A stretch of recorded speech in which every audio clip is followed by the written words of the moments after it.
اللهم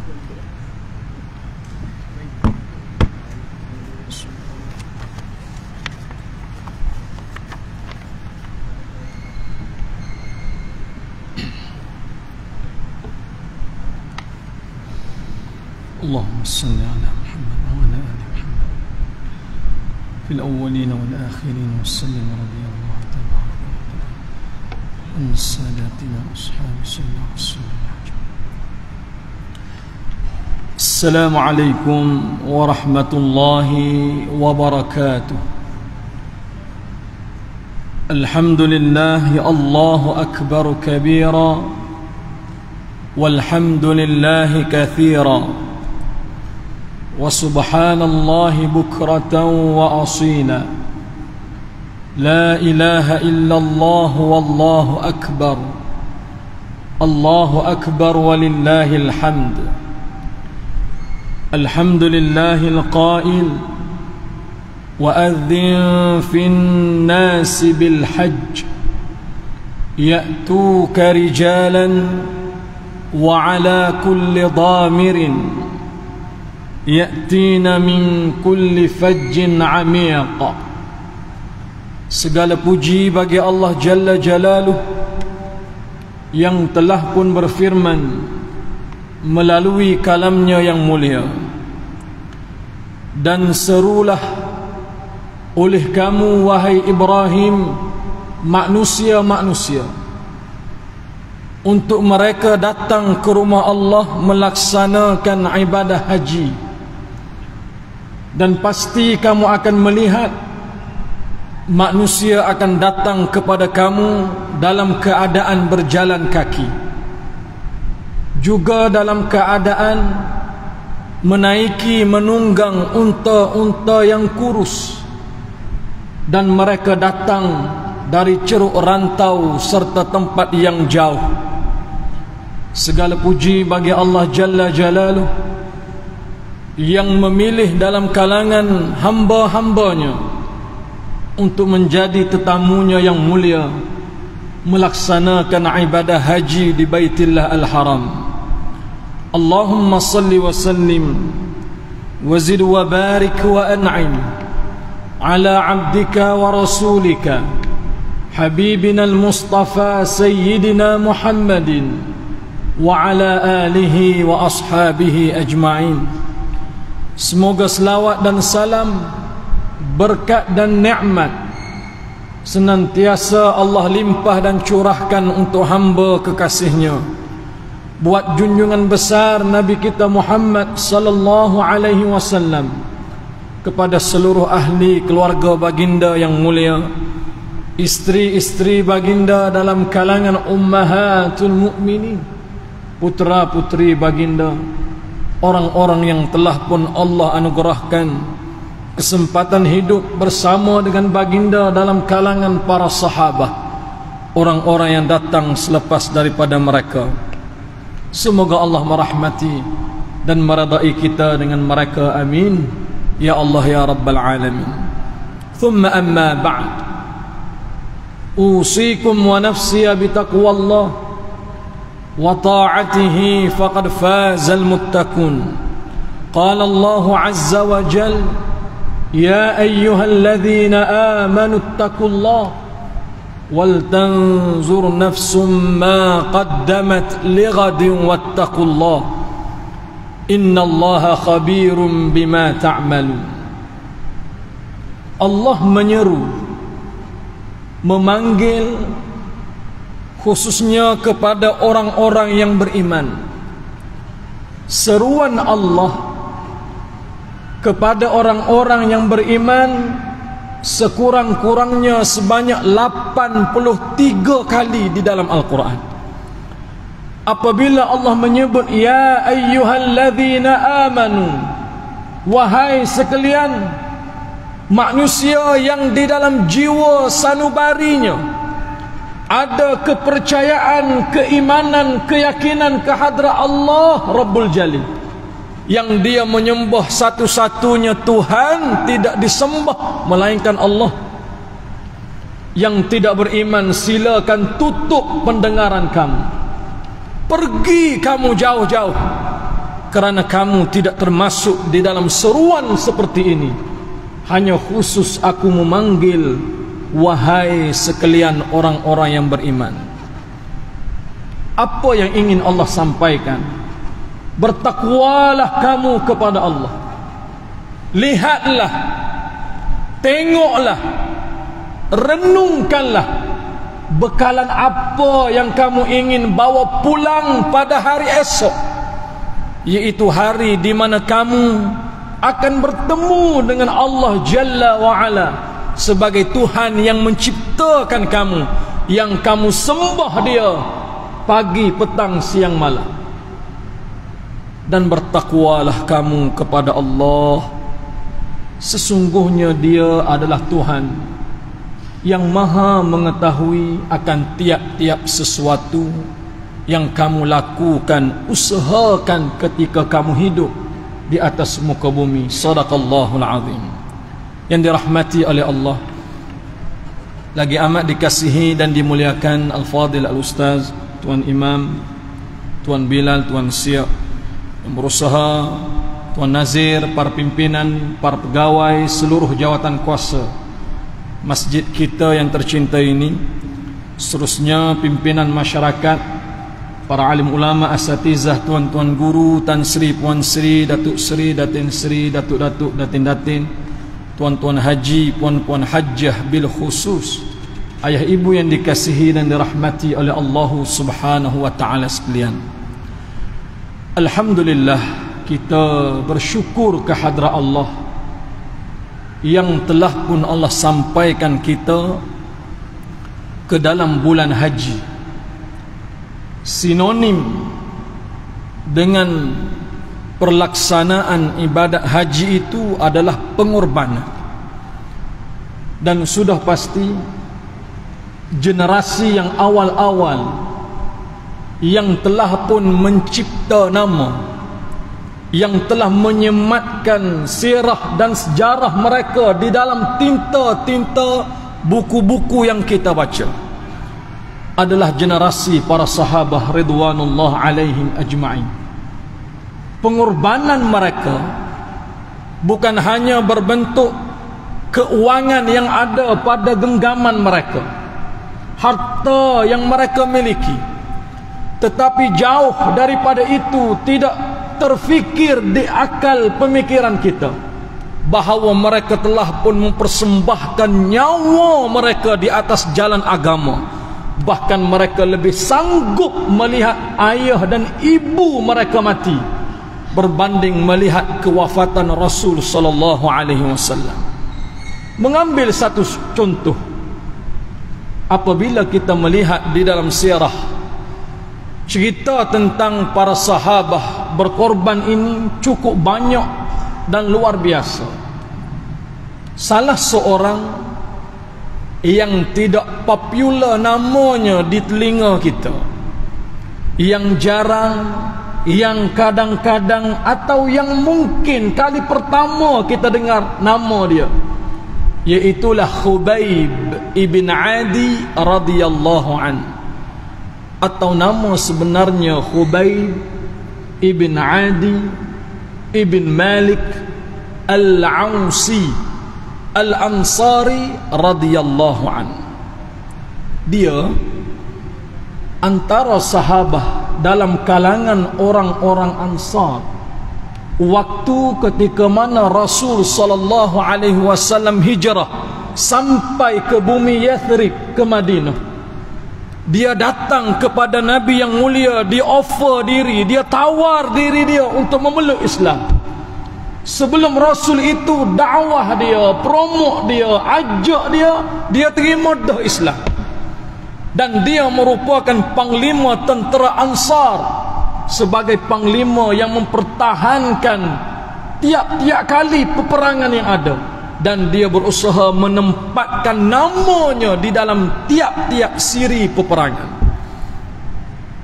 Waktu ketika mana berlakunya Badar Al-Kubra, tahun kedua hijrah itu, orang-orang musyrik mereka sangat terpukul, malu, aib kerana kalah di dalam medan peperangan tersebut. Dan pada adat mereka akan menang kerana jumlah mereka ramai, kelengkapan senjata begitu banyak, dan kesiapsiagaan mereka lebih terperinci daripada tentera Islam. Tapi Allah memberi kemenangan kepada tentera Islam. Ada di kalangan yang gugur syahid, ada di kalangan tentera musyrik yang dibunuh mati dalam medan tersebut.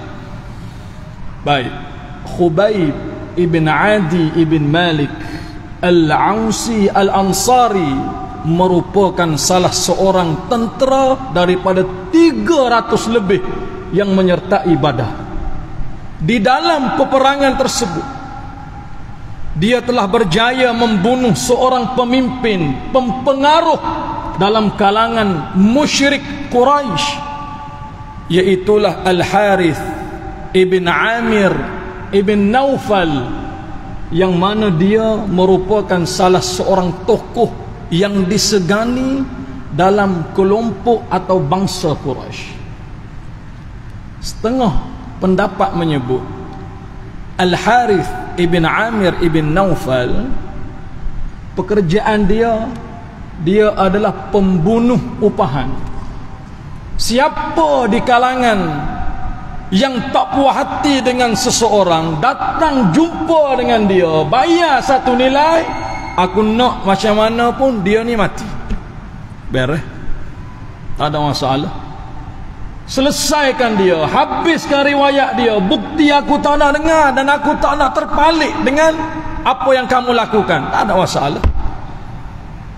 Cukup masa sampai tempoh orang yang dijanjikan untuk dibunuh itu mati, bukti pun tak ada, siapa yang buat pun tak tahu, di mana tubuh itu disemadikan pun tidak diketahui, apa yang berlaku selepas itu pun tidak diketahui. Itu kerja Al-Harith ibn Amir ibn Naufal.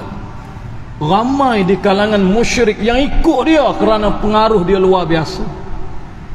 Tiba-tiba lelaki yang hebat dalam kalangan musyrik ini dibunuh, gugur dia, mati dah dalam medan pertempuran pertama umat Islam di bumi Madinah Al-Munawwarah, dan dia dibunuh oleh Khubayb ibn Adi. Sudah pasti yang menjadi pengikut menyirak, darah naik, nak marah, membuak-buak, nak balas dendam. Setelah selesai perang, sudah pasti di kalangan musyrik mereka bercita-cita untuk balas balik ataupun berperang semula pada tahun akan datang dengan kelengkapan yang lebih hebat, jumlah yang lebih ramai, dengan senjata yang lebih hebat. Maka pada masa yang sama, ada di kalangan sahabat-sahabat tertentu menjadi target untuk dibunuh sebelum berlakunya peperangan Uhud. Selesai semua balik ke Madinah, Rasul mengutuskan 10 orang rijal, laki-laki, yang di kalangan mereka ada yang hebat dalam memanah, dalam memakai senjata, bertempur dan sebagainya, keluar pergi ke ceruk-ceruk tempat, sudut dan kawasan, tengok kalau tempat itu dijadikan tempat intipan musuh. Malangnya sampai ke suatu tempat namanya Huzail yang mendiami kawasan ini dalam kalangan Bani Hayyan. Mereka juga mengeluarkan, menghantar sekurang-kurang hampir 100 pemanah-pemanah, orang-orang yang hebat di dalam medan peperangan, untuk intip apa strategi yang Muhammad akan lakukan selepas daripada itu. 10 orang, pendek cerita, dipanah, mati 8-9 di tempat kejadian. Salah seorang ditangkap, namanya Khubayb ibn Adi, dibawa ke Makkah, diperlihatkan kepada keluarga Al-Harith ibn Amir An-Naufal. Inilah laki-laki yang bertanggungjawab membunuh ketua keluarga kamu. Baik, apa yang kita akan lakukan kepadanya? Ada yang menyebut jadikan dia hamba, jangan merdekakan dia. Di kalangan mereka tak setuju.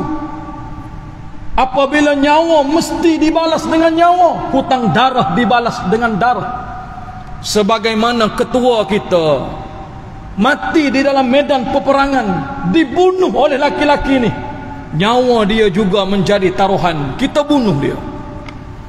Lalu dibawa Khubayb ibn Adi daripada tanah Al-Haram di Makkah menuju ke tanah halal, ke Tan'im, di mana tempat orang-orang melaksanakan umrah, mengambil miqat di situ. Kerana mereka juga memikirkan dan mereka juga berpegang mana mungkin tumpah darah itu berlaku di Al-Haram, bahkan untuk memburu binatang pun tidak dibenarkan. Dibawa ke Tan'im, diletak di tengah-tengah, keliling semua orang musyrik. Sebelum Khubayb ibn Adi ini dibunuh, di kalangan musyrik bertanya kepada Khubayb, wahai Khubayb, apa permintaan terakhir kamu sebelum kamu mati? Sebelum kamu mati, kamu nak minta apa? Orang yang dipenjarakan dengan sebab kesalahan, apabila dia telah pun berstatus banduan akhir, sebelum dijatuhkan hukuman gantung, warden penjara ni akan tanya kepada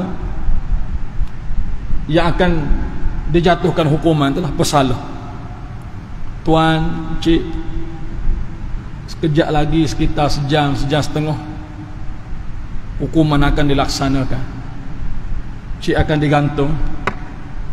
Jadi sebelum digantung ni, ada tak apa-apa permintaan yang cik nak minta? Wallahu alam, saya tidak tahu kebenarannya.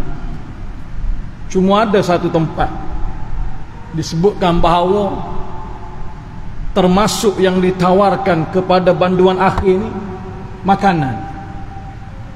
Kalau nak makan apa yang sedap-sedap, yang luar biasa, yang tak pernah makan, yang mahal-mahal, minta lah. Kalau boleh disediakan, pihak penjara akan sediakan. Kerana apa? Itu adalah permintaan terakhir sebelum mati. Dan selalunya majority 10 orang, 10 warden akan kata, apabila kita tanya nak minta apa sebelum mati, masing-masing sebut, tuan, saya sekejap lagi akan dijatuh hukuman gantung. Jadi saya nak masa, waktu, tempoh-tempoh yang ada ini untuk saya menyendiri. Saya solat, saya zikir, saya tasbih, saya puji Allah, saya selawat. Mudah-mudahan pengakhiran hidup saya, oleh kerana kesalahan yang saya buat, Tuhan bagilah keampunan untuk saya. Kata-kata 10 orang sebut gitu. Saya tak nak apa-apa, saya nak semayang, saya nak sujud pada Allah, saya nak letak dahi saya di tikar sejadah, saya nak basah lidah saya dengan menyebut namanya yang mulia, saya nak berdoa kepada Allah, saya minta mak ayah saya, doalah saya, maafkan saya, isteri anak-anak saya, maafkan saya. Selalunya macam tu. Jadi soalan yang sama ditanya pada Khubayb, wahai Khubayb, kamu ni nak mati dah sekejap lagi, kami bagi tawaran, kami bagi pilihan, sebelum kamu mati ni kamu nak minta apa? Nak minta makan ke? Nak minta apa? Khubayb radhiyallahu an menyebut, i'dhanuli bis salah, aku nak minta dengan kamu, minta izin sebelum aku mati, aku nak semayang dulu. Allahu Akbar. Yang meriwayatkan kisah ini adalah seorang laki-laki yang bernama Sa'id ibn Amir al-Jumari, yang dia juga menyaksikan peristiwa pembunuhan ke atas Khubayb, dan waktu itu dia belum memeluk Islam. Tuhan memberi hidayah kepada Sa'id ibn Amir al-Jumari ini setelah kematian Khubayb ibn Adi. Allahu Akbar. Sewaktu Khubayb itu melaksanakan solat, Sa'id ibn Amir al-Jumari dia tengok pergerakan Khubayb, takbirnya, rukuknya, i'tidalnya, sujudnya, duduk antara dua sujudnya, sampailah laki-laki ini memberi salam. Kata Sa'id ibn Amir al-Jumari, demi Allah, lam ra'aitu, tidak pernah aku melihat satu ibadah yang disempurnakan dengan penuh comel molek mengatasi apa yang telah dilakukan oleh laki-laki ini.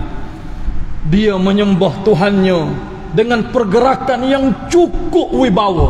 Setiap perbuatan rukun yang ditunaikan itu penuh tertib. Allahu Akbar. Di atas dasar itu, selepas kematian Khubayb, dia memeluk Islam. Apabila selesai Khubayb mendirikan salat, dia bangun, dia lihat kepada keliling dia orang-orang musyrik. Dia menyebut, sekiranya kamu semua menyangka bahawa aku takut dengan kematian, demi Allah, kematian seperti inilah yang aku tunggu, kerana aku sedang rindu untuk bertemu dengan Tuhan. Allah. Dia ni, badan ni dikelar, ambil pedang, kelar. Bukan tika mati terus, bukan, kelar dulu. Ditusuk dengan anak panah beberapa tempat. Allahu Akbar. Sehingga badannya sudah pun lemah gemalai, masih lagi bernyawa, nyawa dia sudah berada di tenggorokan. Diangkat, diletakkan di tempat yang sedikit tinggi untuk disalib, dalam riwayat untuk disuluh. Dahsyat kematian sahabat ni. Waktu itu orang-orang musyrik melihat Khubayb ibn Adi, mereka menawarkan tawaran kedua. Ya Khubayb, atuhibbu an takuna indaka ahlika wa Muhammad ibn Abdullah fi makanak.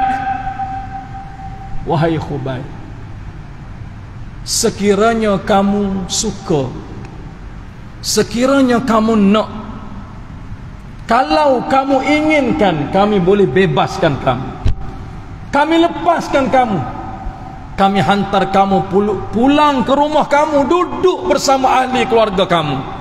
Tapi dengan syarat, tempat yang kamu sedang duduk ini, tempat ini diganti dengan Muhammad. Kamu nak atau tidak?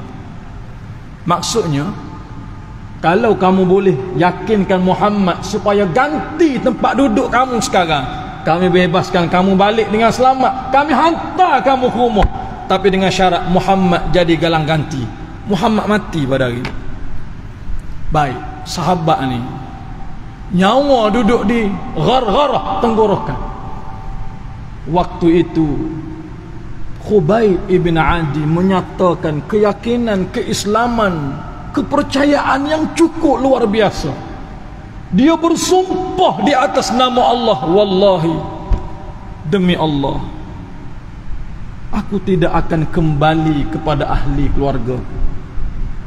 Sedikit pun tidak ada perasaan untuk aku melepaskan diri daripada tempat yang aku duduk pada saat dan ketika ini. Wa Muhammad sallallahu alaihi wasallam yushaku bisyaukatin, bahkan aku tidak izinkan satu pun duri tertusuk ke tubuh Muhammad. Demi Allah, aku tidak izinkan. Tu dia, mati sahabat ni. Allahu Akbar. Baru satu cerita pengorbanan sahabat, nyawa dia letak kerana Nabi, kerana Allah. Ada sahabat yang jauh lebih hebat daripada tu, masuk dalam peperangan Uhud setahun selepas daripada kematian Khubayb. Siapa dia? Wa kana Abu Talha baina yadayin Nabi sallallahu alaihi wasallam.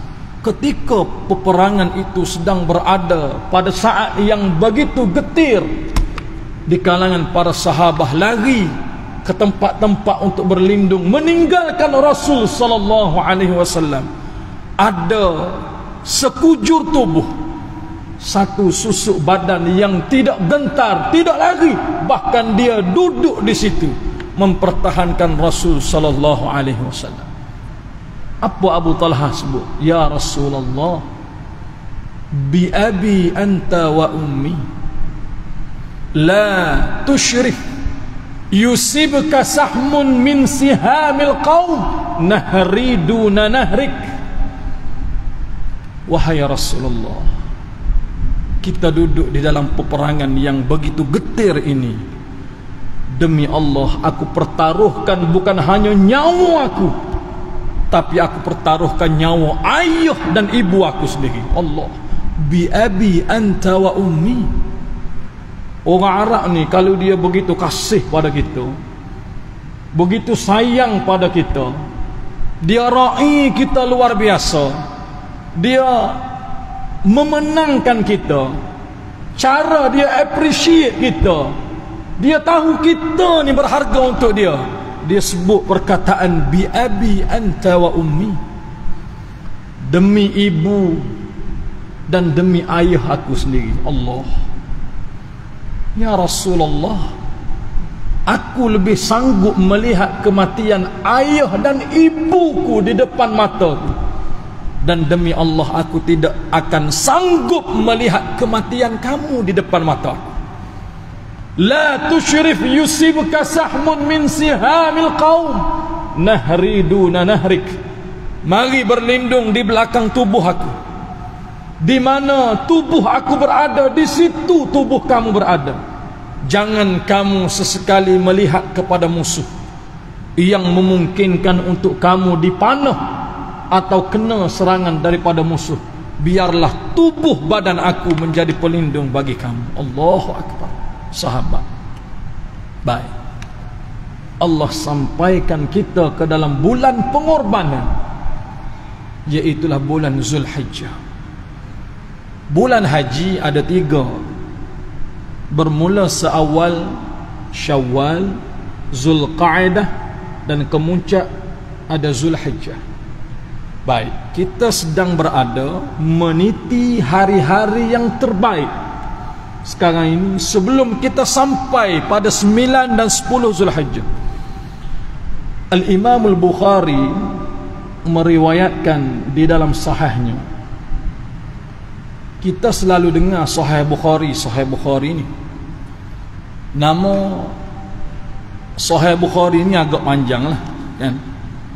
Kata beliau, Kitabi Al-Jami'us Sahihul Musnad Al-Mukhtasar li umuri Rasulillah sallallahu alaihi wasallam fi sunanihi wa ayyamihi.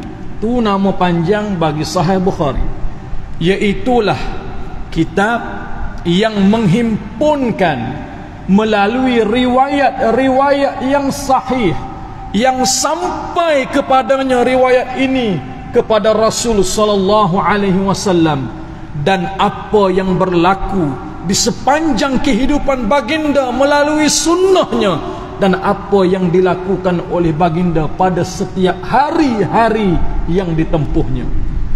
Jami' Sahih Al-Bukhari, nombor hadis 999, daripada Abdullah ibnu Mas'ud dan Abdullah ibnu Abbas radhiyallahu anhum ajma'in.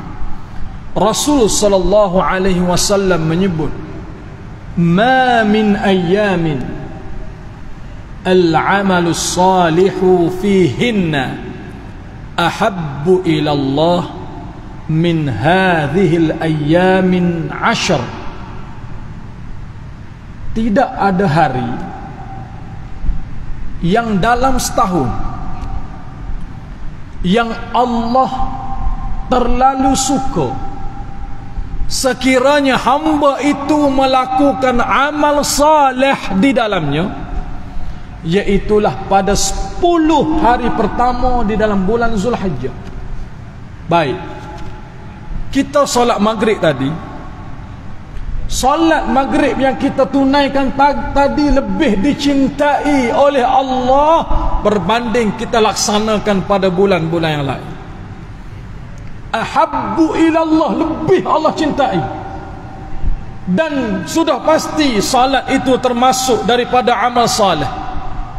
Yang bulan lain kita salat juga maghrib berjamaah, ya, cukup rukun, syarat, wajib dan sebagainya, sah. Tuhan kira sebagai pahala. Adakah Tuhan suka? Belum tentu. Datang Zulhijjah, riwayat pula yang sahih, yang Allah sangat suka kalau kita lakukan amal saleh pada 10 hari pertama bulan Zulhijjah. Pahala satu hal, Allah suka. Allah suka. Kita buat satu benda. Kita buat satu benda, ayah kita suka, mak kita suka. Dia puji pula kita, bagus abang, bagus kakak, bagus adik. Molek lah, comel lah, baik lah, bagus lah. Buat lagi, bagus. Apa perasaan kita? Kalau orang lain puji, dengan mak ayah kita puji, beza. Apatah lagi kita ni memang susah dapat pujian daripada mak ayah kita. Tiba-tiba mak ayah kita puji, mak ayah kita kata bagus, mak ayah kita baiknya awak, baiknya abang, baiknya kakak. Apa perasaan kita? Allah suka. Baik, bila suka apa kita nak buat lagi, kerana kita tahu bila kita buat dia suka. Allah lebih daripada tu. Yang kita buat amalan saleh pada 10 hari pertama bulan Zulhijjah, yang Allah declare siap-siap, aku suka amal saleh ni. Allahu Akbar. Banyak mana nak buat. Dan kita sematkan dalam kepala kita, tiap-tiap kali aku semayang pada 10 hari pertama Zulhijjah, aku buat baik, amal saleh, tolong orang, segala-gala Tuhan suka. Dan bila kita semat dalam kepala, secara automatik kita mudah nak buat benda baik. Aku tak sedekah lagi ni. Masuk sahaja sedekah kita, Allah bagi pahala dah sedekah. Allah suka dengan perbuatan sedekah itu. Bila 10 hari pertama Zulhijjah. Baik, bila sahabat dengar amal soleh bulan Zulhijjah ni Allah suka, lalu sahabat tanya, ya Rasulullah, walal jihadu fi sabilillah, adakah amalan saleh yang dilakukan oleh seseorang hamba itu boleh mengatasi jihad di jalan Allah? Adakah amal saleh itu lebih baik daripada jihad? Sedangkan di dalam riwayat yang sahih juga menyebut kemuncak bagi setiap ibadat dan amalan adalah jihad. Tidak ada yang mengatasi jihad dalam bab pahala ni kerana besar. Nyawa kan kita pertaruhkan.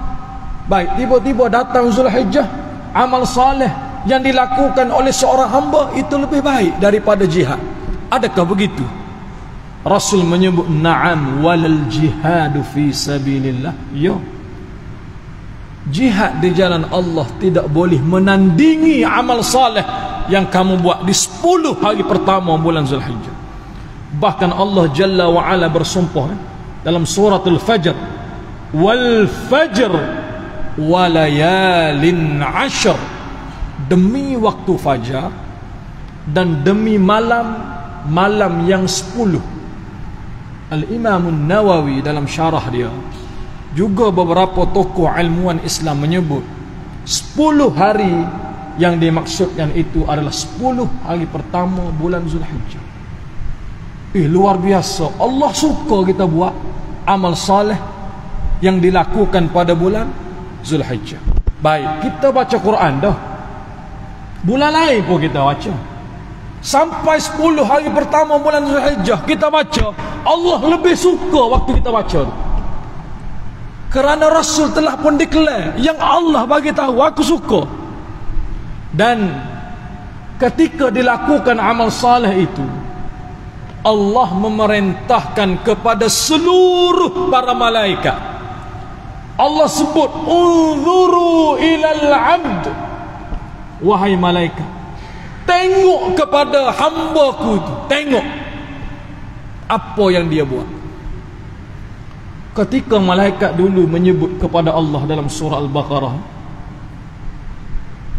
yang mana Tuhan, adakah kamu nak menjadikan pengganti di atas muka bumi dalam kalangan manusia yang menumpahkan darah, yang saling berbunuh-bunuhan, yang saling bermusuh-musuhan? Sedangkan kami ini, wahai Allah, wa nahnu nusabbihu bihamdika wa nuqaddisu lak, bahkan kami siang malam pagi petang tidak pernah kami tinggalkan untuk kami bertasbih dan mensucikan kamu. Manusia akan buat tumpah darah. Apa Tuhan sebut? Qala inni a'lamu ma la ta'lamun. Wahai malaikat, sesungguhnya aku lebih tahu apa yang kamu tidak ketahui. Ketika di kalangan hamba Tuhan itu melakukan amal saleh, buat baik kerana Allah, Allah perintah, Allah panggil, Allah seru para malaikat, unzuru ilal abd, tengok kepada hamba-Ku tu, tengok apa yang dia buat. Dia sedang meminta, dia sedang melakukan, dia sedang berdoa, dia sedang buat baik kerana aku, bukan kerana orang lain. Saya menyeru kepada diri saya dan mengajak kepada ayah serta ibuku sekalian, yang mana waktu yang ada masih lagi berbaki beberapa hari, yang berkemampuan untuk berpuasa pada tanggal 8-9 Zulhijjah, hari Tarwiyah dan hari Arafah, kerana khusus bagi kita yang tidak melaksanakan kefarduan haji. Allah sekurang-kurang pada hari Arafah tu, apa Tuhan sebut? Yang Rasul bersabda tu, yukaffir sanata allati qablah wallati ba'dah. Dahsyat. Allah memberi ganjaran satu nikmat, kita puasa satu hari pada hari Arafah, Allah ampun dosa-dosa yang kita buat setahun lalu, yang confirm memang kita buat dah.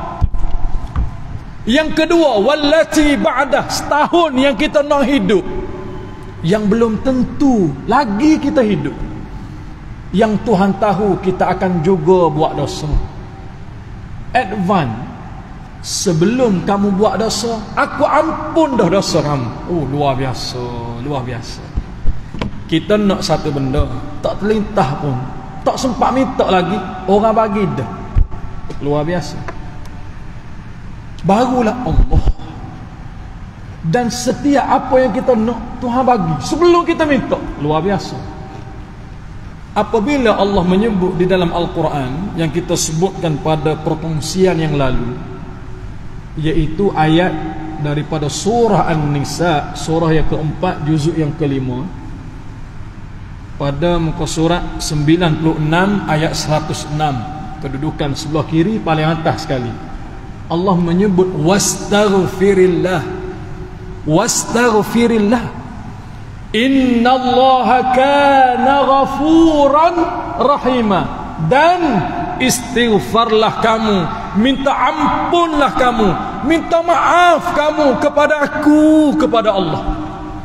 Allah panggil kita, mari minta maaf dengan aku, minta ampun dengan aku. Apa yang kamu buat tentu dah salah, minta ampun dengan aku. Dan Tuhan, Dia tidak suruh semata-mata suruh, tidak. Innallaha kana ghafur, kerana aku Tuhan yang maha memberi keampunan. Sebelum kamu buat dosa, keampunan aku ada dah untuk kamu. Cuma beza ketika kamu buat dosa, kamu tak minta ampun dengan aku. Baik, kenapa Allah nak bagi keampunan? Rahimah, kerana Tuhan itu Dia kasih pada kita, Dia sayang pada kita. Allah, ketika hamba itu buat dosa, Dia membuka pintu taubat pada malam hari untuk memberi keampunan kepada siapa yang buat dosa pada dia. Dia buka pintu taubat pada siang hari untuk memberi ampun kepada orang yang buat dosa kepada dia. Tapi sayang manusia, di saat pintu itu dibuka, tidak ada yang berusaha untuk masuk kepadanya.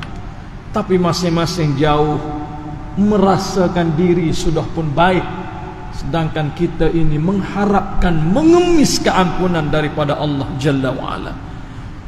Saya sebut tadi hadis yang amalan saleh itu lebih Allah cintai pada 10 hari ini. Baik, persoalannya, amalan saleh apa yang kita nak buat? Paling mudah, kata Al-Imam Al-Hafidh Abu Isa At-Tirmidzi di dalam sunannya dengan sanad yang sahih, fa'akthiruhunna bitakbir wat-tasbih wat-tahlil.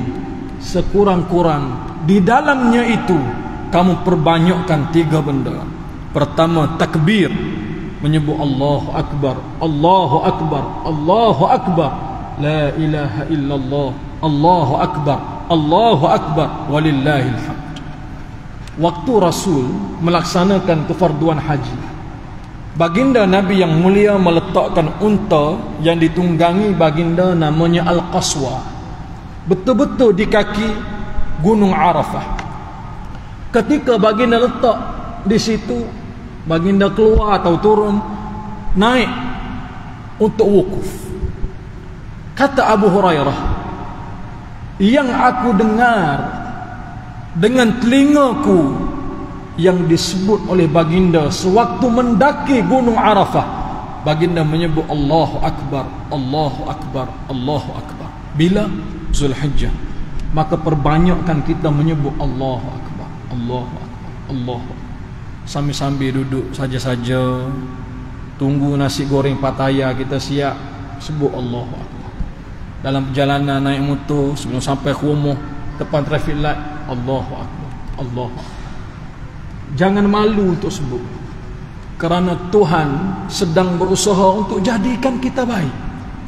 Dan setiap kebaikan keluar daripada mulut kita, hanya sebutan, tak berpeluh pun kita, Tuhan bagi pahala. Dan Tuhan kasih, Tuhan sayang, Tuhan suka kerana kita buat di dalam bulan Zulhijjah.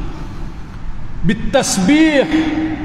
Yang kedua, kita sebut Subhanallah, Subhanallah, Subhanallah. Maha suci Allah, Maha suci Allah, Maha suci Allah. Sebut. Bitahlil ketiga, la ilaha illallah, la ilaha illallah, la ilaha illallah. Tak perlu kuat, tidak perlu berhajat kepada manusia sebut, bagus awak sebut benda tu, tak perlu. Kita sendiri sebut, dan kita ajar supaya ia menjadi habit dan kebiasaan. Dan lama kelamaan kita akan mudah, apabila lekat sahaja kita akan menyebut secara lisan dan spontan kita. Dan ketika itu pahala kita mengalir berterusan tanpa kita sedari.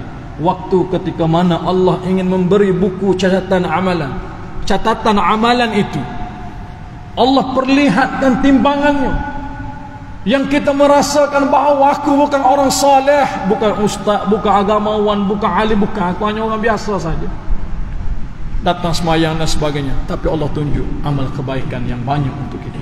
Jangan lupa untuk buat amal saleh pada 10 hari terbaik di dalam bulan Zulhijjah ini. Mudah-mudahan ada manfaatnya untuk kita bersama. Wabillahi taufiq wal hidayah. Assalamualaikum warahmatullahi wabarakatuh.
Astagfirullah. Terima kasih Ustaz.